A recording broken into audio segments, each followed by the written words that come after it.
장 1절로 3절까지 본문의 말씀을 가지고 세상이 감당치 못하는 믿음이라는 제목으로 이 시간에 함께 은혜를 나누고자 합니다. 방금 우리 권사님께서 본문 말씀을 봉독해 주신 것처럼 히브리서 11장은 믿음장이라고 불려집니다. 오늘 본문 말씀인 히브리서 11장 1절 말씀을 제가 다시 봉독해드리면 믿음은 바라는 것들의 실상이요 보이지 않는 것들의 증거다라고 정의하고 있습니다. 뿐만 아니라 오늘 본문 6절, 오늘 본문은 아니지만 6절 말씀 속에 보면은 따라잡시다. 믿음이 없이는 하나님을 기쁘시게 하지 못한다. 아멘. 믿음은 바라는 것들의 실상이요 보이지 않는 것들의 증거라고 정의하는데, 믿음이 없이는 하나님을 절대로 기쁘시게 할 수 없다라고 말씀하고 있는 것을 우리는 확인할 수가 있습니다.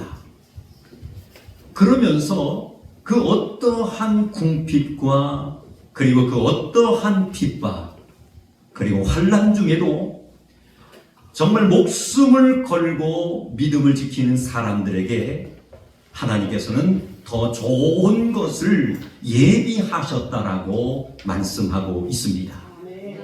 그렇다면 믿음의 결론은 우리 하나님께서 좋은 것을 예비하셨다라고 말씀하신 것처럼 우리 하나님께서 믿음이 있는 성도들에게 가장 첫 번째는 영혼이 복되는 그러한 복을 받게 되는 줄로 믿습니다. 영혼이 잘 되게 되면 범사는 자동적으로 형통해지는 거예요. 이런 은혜가 오늘 사순절 첫 번째 예배로 올려드리고자 참석하신 우리 온 성도님들에게 넘치시기를 주님의 이름으로 축원합니다. 크게 한번 따라합시다. 믿음이 없이는 하나님을 기쁘시게 하지 못합니다.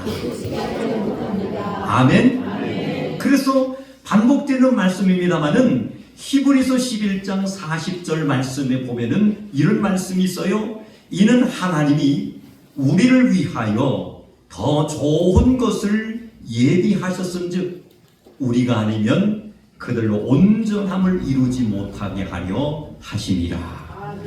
할렐루야. 따라합시다. 더 좋은 것을 예비하셨습니다. 할렐루야. 그러므로 중요한 것은 믿음의 성도님들에게 있어서 하나님께서 인정하시는 그런 온전한 믿음의 소유자가 되신다면 히브리서 11장 40절에 약속하신 것처럼 하나님이 우리를 위하여 더 좋은 것을 예비한 그 복을 받는 것을 믿으시기를 주님의 이름으로 축원합니다. 사랑하는 성도 여러분, 우리가 지금 살아가고 있는 이 세상은 가진 유혹이 많은 세상이다라는 것을 우리는 직접적으로 그리고 간접적으로 경험하며 살아가게 됩니다. 그뿐만 아니라 우리가 지금 살아가고 있는 이 세상은 영적인 핍박이 강한 시대고 온갖 세상의 거짓과 불신으로 가득한 세상을 우리는 하루하루 살아가고 있습니다. 이렇게 한 치 앞도 내다보지 못하는 어두운 세상을 살아가는 우리들에게 가장 필요한 것이 하나 있습니다. 그것은 오늘 본문 말씀에서 강조하고 있는 것, 그것이 바로 무엇이냐면은 따라합시다. 믿음입니다. 할렐루야. 하나님께서 원하시는 것은 바로 믿음이라는 거예요. 한 치 앞을 내다보지 못하는 어두운 세상, 온갖 유혹과 핍박과 거짓, 그런 불신으로 가득 찬 이 세상을 살아가는데 믿음의 성도님들이 승리할 수 있는 방법은 다른 것이 아니라 믿음밖에 없다는 거예요. 그러나 안타까운 것은 이 시대는 하나님을 올바로 섬기며 정말 온전한 믿음을 지키기가 얼마나 힘든 그러한 세상인지 모릅니다. 그러다 보니까 하나님을 향한 믿음이 점점 식어지기 시작합니다. 과거에 내가 성령이 충만하고 예수를 만나고 또한 인격적인 하나님의 역사를 경험한 믿음의 성도님들조차도 그 믿음이 점점 흔들리고 있다는 것을 우리는 알 수 있습니다. 어떤 성도들은 극단적으로 주님을 모른다고 하면서 세상으로 떠나는 그런 안타까운 현실을 또한 우리는 목격할 수가 있습니다. 사랑하는 성도 여러분, 하나님을 섬기며 믿음으로 산다라는 것이 정말 축복임을 인정하시기를 주님의 이름으로 축원합니다. 크게 한번 따라합시다. 내가 믿음으로 산다는 것이 가장 큰 축복입니다. 할렐루야! 하나님을 섬기며 믿음으로 내가 말씀 중심대로 살아갈 수 있다라는 것이 바로 이 세상에서 가장 큰 축복이다라는 것을 우리는 믿어야 할 줄로 믿습니다. 우리가 성경을 통독하고 묵상하다 보면은 우리 귀에 너무나 익숙한 그러한 선지자들을 우리는 기억할 수가 있습니다. 우리는 아벨이라는 사람을 너무나도 잘 알아요. 그리고 선지자 중에 에녹이라는 인물, 노아라는 사람이라든지 아브라함, 그리고 이삭과 야곱과 요셉, 그리고 모세라는 사람, 그뿐만 아니라 라합과 같은 믿음의 선지자들이 우리가 성경 속에 곳곳에 소개되고 있는 것을 우리는 묵상할 수가 있습니다. 이들은 하나같이 어떤 사람들이었습니까? 이들은 하나같이 세상이 감당하지 못한 바로 믿음의 성공자들이었다라는 사실을 우리는 말씀을 통해서 확인할 수 있는 줄로 믿습니다. 세상이 감당치 못하는 믿음의 사람들에게는 그렇다면 무엇이 있었을까요? 그들에게는 하나같이 따라잡시다. 강하고 담대함이 있었습니다. 할렐루야!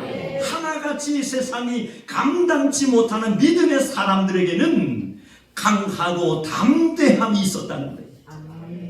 오늘 예배에 참석하신 우리 산성의 가족들도 선지자들처럼 이 시대에 정말 강하고 담대한 믿음의 사람들이 되시기를 주님의 이름으로 축원합니다. 그래야지 우리가 승리할 수 있다는 거예요.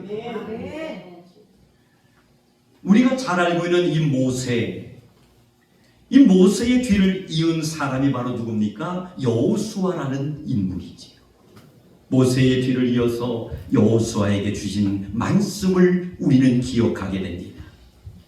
너무나도 잘 알고 있는 말씀, 여호수아 1장 9절 말씀이죠. 강하고 담대하라, 두려워하지 말며 놀라지 말라. 내가 어디로 가든지 내 하나님 여호와가 너와 함께 하느니라. 할렐루야. 사랑하는 성도 여러분, 이 약속의 말씀을 믿고 우리가 나아가는 성도가 될 때에 우리는 은혜 안에 살아갈 수 있는 믿음의 사람이 되는 것을 믿으시기를 주님의 이름으로 축원합니다. 하나님께서 살아계시다면은 우리가 어디로 가든지 살아 역사하는 정말 성령의 인도하심에 분명한 증인이 될 수가 있다라는 거예요. 민수기 13장부터 14장 말씀을 우리가 통독하다 보면은 그 말씀 속에 어떤 내용이 이제 주를 이루는 하면은 12명의 정탐꾼들이 소개되고 있는 것을 우리는 확인할 수가 있습니다. 민수기 13장부터 14장까지 12명의 정탐꾼들이 소개되고 있어요. 이 12명의 정탐꾼들의 보고를 보면은 10명은 어떻습니까? 하나님의 말씀과 하나님의 함께 계심을 인정하지 못하는 안타까운 모습을 우리는 발견하게 됩니다. 뿐만 아니라 그들은 하나님의 위대하신 능력을 믿지 않습니다. 그리고 오히려 이제 그들의 백성들을 보면서 정탐한 나머지 오히려 두려워 떠는 그러한 안타까운 현실을 목격할 수가 있습니다. 사랑하는 성도 여러분, 그 현실만을 보고 이렇게 그들이 고백을 하지요. 우리는 저들과 비교할 때 따라갑시다. 메뚜기와 같습니다. 안타까운 보고잖아요. 저들과 우리를 비교해 볼 때 우리는 자그마한 미세한 그런 메뚜기만도 못한 그러한 처지에 놓여 있으니 우리는 전쟁을 해봤자 게임이 될 수가 없다는 거예요. 소위 부정적인 그런 생각과 보고를 하는 모습을 볼 수가 있습니다. 하지만 우리가 잘 알고 있는 여호수아와 갈렙 이 두 명은 어떻습니까? 하나님이 함께 하심을 믿고 인정한 줄로 믿습니다. 할렐루야! 하나님이 함께 하신다는 거예요. 우리 하나님께서 역사하고 계신다는 거예요. 사람이 볼 때는 저들과 비교할 때 메뚜기처럼 정말 게임이 안 되는 작은 그러한 이제 모습을 우리가 약한 모습을 가지고 있지만은 하나님이 함께 하시기에 할렐루야. 사랑하는 성도 여러분, 하나님이 함께 하심을 믿고 인정하는 여호수아와 갈렙. 민수기 14장 9절 말씀에 보니까 이렇게 말씀하고 있어요. 다만 여호와를 거역하지는 말라. 또 그 땅 백성을 두려워하지 말라. 그들은 우리의 먹이라. 한번 따라갑시다. 그들은 우리의 먹이라. 할렐루야. 그 땅 백성을 두려워하지 말라. 그들은 우리의 먹이라. 그들의 보호자는 그들에게서 떠났고 여호와는 우리와 함께 하시느니라. 사랑하는 성도 여러분, 부정적인 측면에서 보고하는 사람들, 긍정적인 생각을 가지고 여호와 하나님의 능력만을 바라고 의지하며 보고하는 긍정적인 사람들이 있었다는 거예요. 오늘 예배 참석하신 우리 산성의 가족들은 한 분도 빠짐없이 강하고 담대한 믿음의 소유자들이 되시기를 주님의 이름으로 축원합니다. 세상이 감당치 못하는 믿음의 사람들에게는 오늘 본문 말씀에 보니까 무엇이 있었느냐? 따라갑시다. 겸손함이 있었습니다. 감당치 못하는 믿음의 사람들에게는 겸손함이 있었던 것을 우리는 발견할 수가 있어요. 겸손이라는 것은 처음부터 끝까지 자기 자신을 철저히 내려놓는 것이 바로 겸손이라는 거예요. 겸손이라는 것은 성경에 보니까 두 손을 모아 기도하는 손이 겸손이라는 거예요. 사랑하는 성도 여러분, 두 손을 든다라는 것은 소위 영적으로 항복을 의미하잖아요. 전쟁터에서도 이제 뭡니까? 포로를 이제 잡을 때 보면은 손들어 합니다. 포로 잡기 위해서 아군이 적군을 향해서 손들어 먼저 했는데 손을 들지 않으면은 당장 그 적군을 현장에서 총을 쏴서 사살을 해야지만이 내가 살 수 있는 거예요. 이제 포로로 잡힌 사람이 있음에도 불구하고 자신의 어떤 고집과 아집, 이제 내려놓지 않는, 손들지 않는 그러한 생각을 가지고 있다면 그 사람은 더 이상 살 수 없는 그러한 사람이 된다라는 거예요. 오늘 예배 참석하신 우리 믿음의 성도님들은 겸손함의 삶을 살아가시기를 주님의 이름으로 축원합니다. 처음부터 끝까지 자기를 낮추는 것이 겸손이고, 두 손을 모아 내 힘으로는 할 수가 없습니다. 나는 부족합니다. 나는 아무것도 아닙니다. 그러나 하나님께서는 하실 수 있습니다. 나의 오른손을 붙잡아 주옵소서. 그것이 바로 철저히 주님을 의지하는 믿음이고 겸손의 모습이라는 거예요. 사무엘상 15장 17절 말씀에 보면은 이런 말씀이 있어요. 사무엘이 이르되 왕이 스스로 작게 여길 그때에 이스라엘 지파의 머리가 되지 아니하셨나이까. 여호와께서 왕에게 기름을 부어 이스라엘 왕을 삼으시고. 이 사무엘상 15장 17절 이 말씀 속에서 우리가 은혜 받을 수 있는 그러한 부분은 바로 무엇이냐면은 사무엘이 이르되 왕이, 따라서 합시다, 스스로 작게 여길 그때에, 왕이 스스로 작게 여길 그때에 이 단어의 말씀에 은혜가 있으시기를 바랍니다. 할렐루야. 이스라엘 초대 왕 하면은 우리는 누가 떠올라요? 사울이 떠오릅니다. 이스라엘 초대 왕 사울은 왕이 되기 전까지 방금 소개해드린 사무엘상 15장 17절 말씀 속에 기록되는 대로 자기 자신 스스로가 뭐라고 했어요? 작게 여겼다라고 말씀하고 있어요. 자기 자신 스스로가 작게 여겼다라는 것은 얼마나 겸손의 삶을 살았던가를 우리는 생각해 볼 수가 있습니다. 쉽지 않는 일입니다. 그렇죠? 그런데 안타까운 것은 처음에는 자기 자신을 작게 여기며 겸손의 사람이었는데 왕이 된 이후에 시간이 흘러가면서 어떠한 일이 생깁니까? 전쟁터에서 전쟁을 대승하게 됩니다. 그뿐만 아니라 왕의 삶을 살아가다 보니까 여러 가지 부에 대한 것이 축적이 되면서 부족함이 없는 그러한 삶을 살아가게 됩니다. 그러다 보니까 인간인지라 자기 자신도 모르는 사이에 마음속에 이러한 교만이 싹트기 시작하면서 그의 마음속에 가득 교만이 이 마음에 채워지기 시작했다라는 거예요. 마치 모든 것이 자기가 한 것처럼 착각하기 시작을 합니다.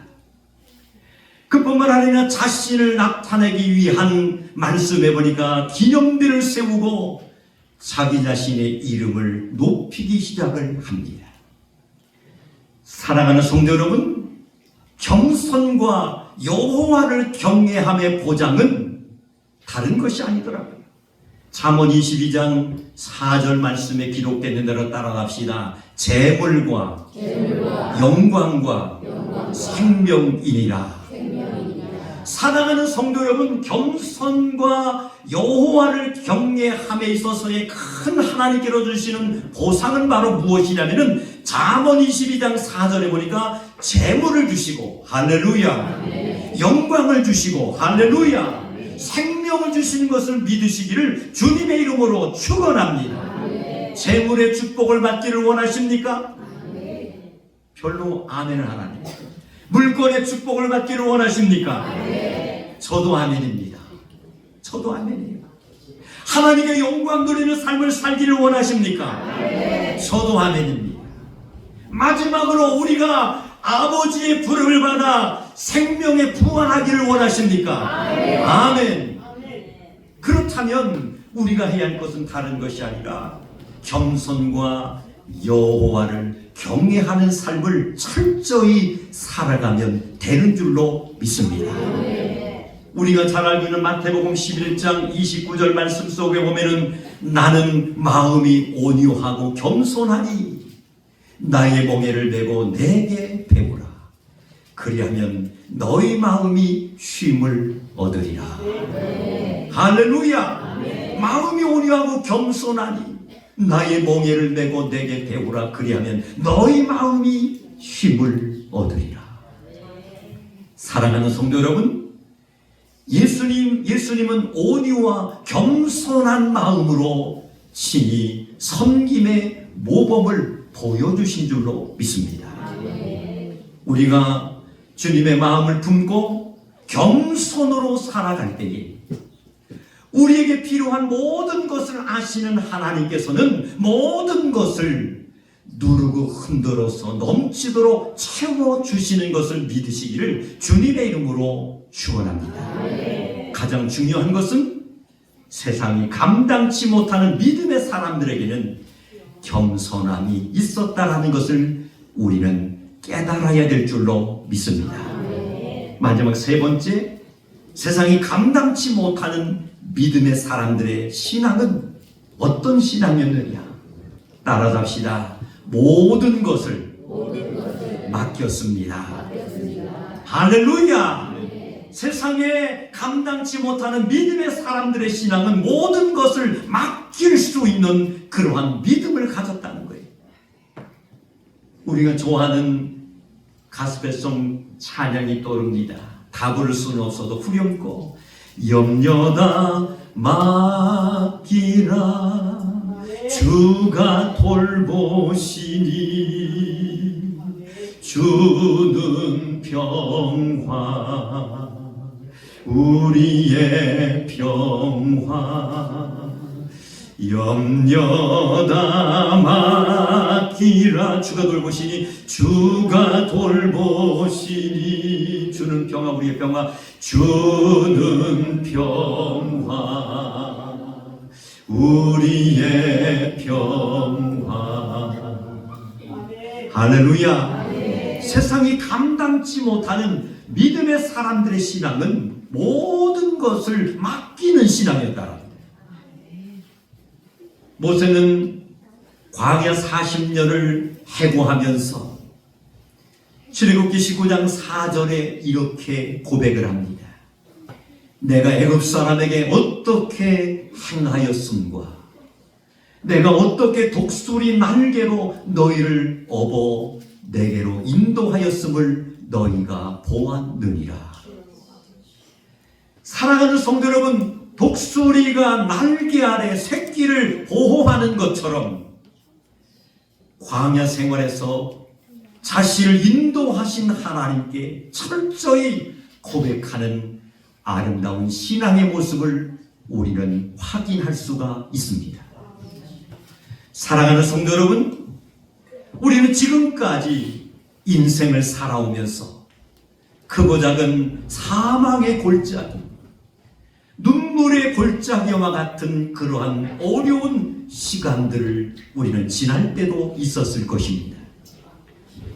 하지만 우리가 지금까지 믿음으로 이렇게 승리하게 하시고 나름 범사에 정말 성령의 인도하심 따라 살 수 있게 된 것은 내가 잘나서 된 것이 아니라 전복을 하나님 앞에 맡기고 살아온 그런 하나님의 놀라운 인도하심의 축복의 결과인 줄로 믿습니다. 예수님께서도 겟세마네 동산에서 정말 기도하실 때에 땀방울이 변하여 빗방울이 흘러내리기까지 전복을 아버지께 맡기고 기도하신 것처럼 마태복음 26장 39절 말씀에 보니까 이렇게 예수님이 고백을 합니다. 나의 원대로 마옵시고 아버지의 원대로 하옵소서. 한번 따라합시다. 나의 원대로 마옵시고 아버지의 원대로 하옵소서. 사랑하는 성도 여러분, 나의 원대로 마옵시고 아버지의 원대로 하옵소서라고 기도하시면서 예수님은 십자가의 죽음을 감당하신 줄로 믿습니다. 사랑하는 성도 여러분, 우리가 다른 사람을 위해 기도해 줄 수는 있습니다. 그것을 갖다가 우리는 중보의 기도를 한다 이렇게 말할 수 있는 것이죠. 그런데 중요한 것은 대신 우리가 예수를 믿어줄 수는 없다는 거예요. 냉정하게 말씀드리면 예수 믿는 자는 천국이고 불신자들은 지옥에 갈 수밖에 없다는 거예요. 내가 정말로 가족을 사랑하고 자녀와 자손들을 사랑하고 일가 친척들을 사랑하고 이웃을 사랑하고 민족을 사랑하고 전 세계의 인들을 우리가 사랑한다면 믿지 않는 영혼들을 향해서 우리는 끊임없이 기도하며 끊임없이 복음을 전하고 끊임없이 예수의 사람으로 우리는 만들어 가야 될 의무와 사명이 있는 줄로 믿습니다. 이제 결론을 말씀드립니다. 내가 믿음의 결단이 있어야 말씀의 은혜를 받을 수가 있는 것입니다. 사랑하는 성도들, 내가 정말 믿음의 결단이 있을 때에 하나님 앞에 목적을 가지고 기도할 때 응답을 받을 수가 있는 줄로 믿습니다. 세상이 아무리 힘들고 어렵다 할지라도 하나님께서 인정하시는 제목의 말씀처럼 세상이 감당치 못하는 믿음의 소유자들이 될 수 있다면 이번 사순절 절기 기간에 예수님께서 걸어가신 십자가의 고난의 길을 정말 하나님의 능력의 말씀을 묵상하면서 묵묵히 걸어가는 믿음의 성도님들이 되실 수 있다면 우리 하나님 영광 받으실 줄로 믿습니다. 영광 받으신 그 하나님께서는 우리가 필요로 하는 것, 또 원하는 것이 무엇인지 알고 계시는지라 누르고 흔들어서 정말 가득 넘치도록 우리 하나님이 축복해 주시는 것을 믿으시기를 주님의 이름으로 축원합니다. 기도하시겠습니다. 하나님 아버지,